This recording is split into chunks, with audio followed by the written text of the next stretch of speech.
Heath was one of the most energetic and likable guys I know. He was always talkative and he was always down to hang out, and he was definitely one of the coolest people I knew. I looked up to him like an older brother. I remember we would go outside and just practice skateboarding and just hang out and have a good time. He was like my best friend, and definitely grew up with him because he was right down the road, and my brother and his brother were friends. He also really loved to skate, and he would like to skate with his friends a lot. And we used to play games of skate all the time. And pretty much why we would do that is because we were actually really into the sport. It just was really cool because we all liked to skate, and it was a better way for us to also bond and have an even better time because we all enjoyed doing it. Our friend was skating on this really big half pipe, and he went face first in the ground, and it's like maybe 20 to 30 feet high, and he's just bleeding intensely. Local high school students desperately try to save a friend's life. Island's a sophomore at Anderson High School in Northwest Austin. He was not wearing a helmet when he crashed last night. When I saw the condition that the boy is in, you knew it was bad. Tonight, young Heath Island is about to be taken off life support after a daring move on a skateboard went terribly wrong.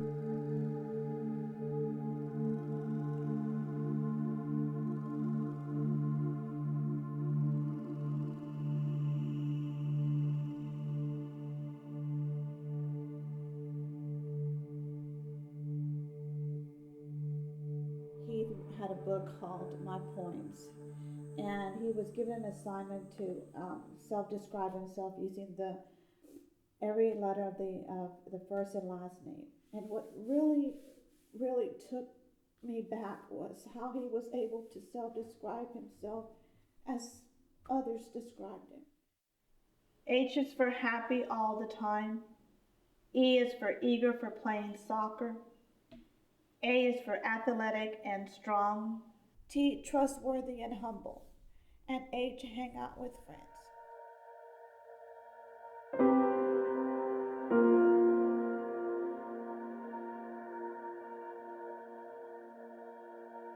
Heath was just fun-loving, smart.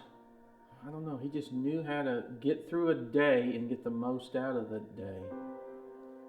What impressed me about Heath was that he was able to do everything and not give up anything he wanted or enjoyed doing it. He just liked living, doing things, not waste time or not waste an opportunity. He knew how to have fun. He knew how to help other people. He didn't slap you on the back and tell you how great you were. You felt it from Heath. Heath was always very warm. He was always very inviting. Always seemed to be there also for his friends when they would come over a lot. He never complained about things that I know that I did growing up, or even friends of mine that did, would gripe about. I never saw him act like a typical teenager in the sense that he would throw a fit or have a tantrum. I've known the Island family for many, many years. Forrest and the family lived 5 houses down from me growing up. I am a co-host on the Bobby Bones Show, Kiss FM here in Austin. Becky and Steve, pretty much my second parents. I never saw Heath without a smile, never saw him upset. And he was very open-minded, always wanted to make new friends, always talking to new people. That's the great thing. He walked by someone, he said hi. You don't see that very often with people as they are in their own little world. Heath wanted everybody in his world. Heath was attractive, enthusiastic, energetic, athletic, happy. He could make you smile regardless of how you felt.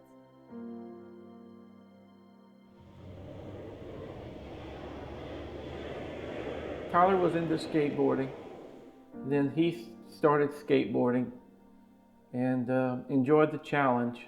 Well, he would sit out in front of the street there and try to do those little tricks all the time. He'd be there flipping that skateboard, trying to do whatever he did. So it was the challenge of doing something that was a little difficult. He just kept at it and kept at it. It was my freshman year. when he was a sophomore, and so was Paul and Tyler, and they were always telling me about the half pipe, this spot that they found. It wasn't really a half pipe, but they called it the half pipe, and they would always speak about it, how fun it was, and how much they would always go. To people, skating at the half pipe was really stupid and dangerous, but to us it was something that you could do, and it didn't seem too dangerous at the time. I remember we never used to wear helmets, and the reason for that is because we never thought about consequences of what could happen if you're not wearing a helmet, or what could happen if you were to hit your head on the ground. And now that I think about it, we were foolish for not ever wearing helmets.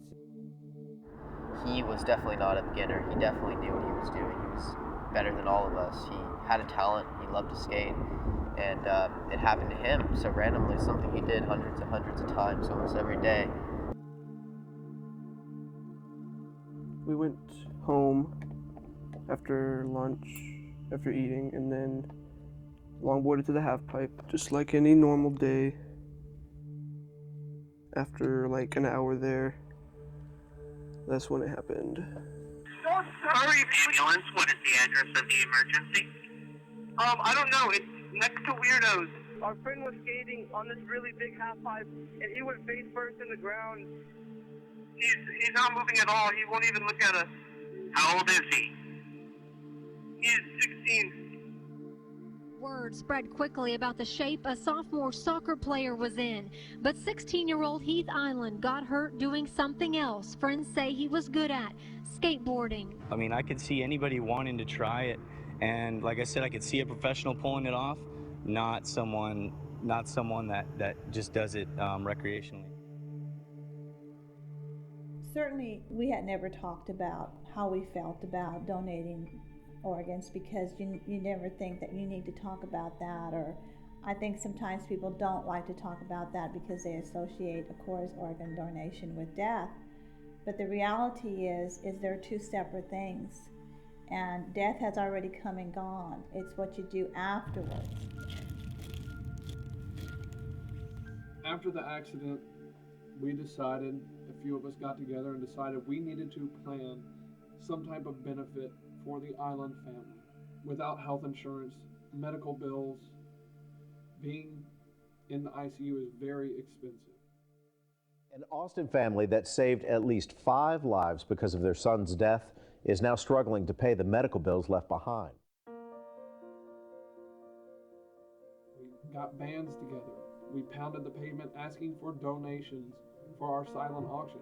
I mean, I spent a lot of time out there knocking on businesses' doors, calling them. I called on friends that own businesses. Anybody I knew, I asked them for $5 donations. We wrote to celebrities, Tony Hawk, things like that, to see if they could donate autographed items. I had an overwhelming amount of people calling me and emailing me, asking me if they could do something here to, raise money for what had happened. Weirdo's owner Jesse Fortney is an avid skateboarder and hopes the event not only raises money, but awareness about helmet safety. Helmets for Heath was a community event, and it wouldn't have been possible without the help of so many people, not just one or two, but dozens. And I think that's the point of not only the fundraising, the things that we all did, but also organ donation, right? You can't take it with you, and you have the ability to affect so many lives. That's the gift that money can't buy, and the legacy that you can leave. I got this helmet as a gift at the Helmets for Heath fundraiser, just as Heath gave his organs as a gift.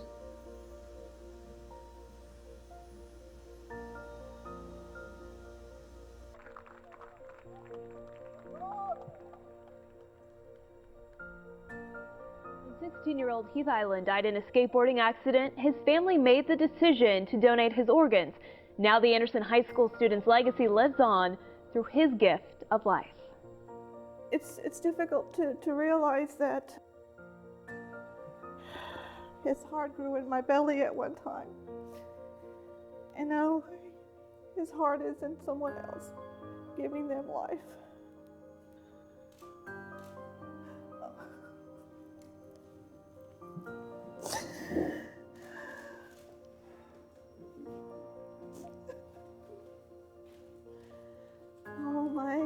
gosh.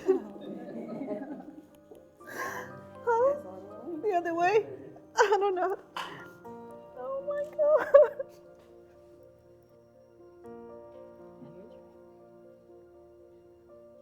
I hear it.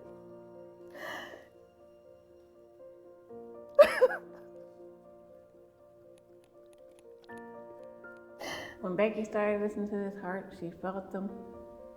And my heart started beating a little faster than it usually do because he knows right now he's home. Yeah. You know.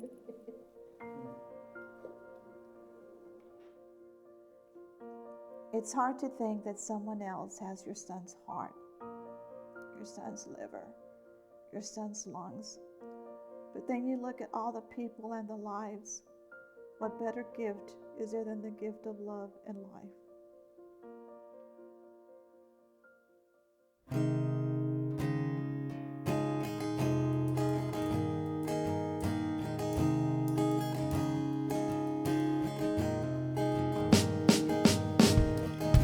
Writing words to you I'd never be able to say, 'cause you're too good for me in so many ways.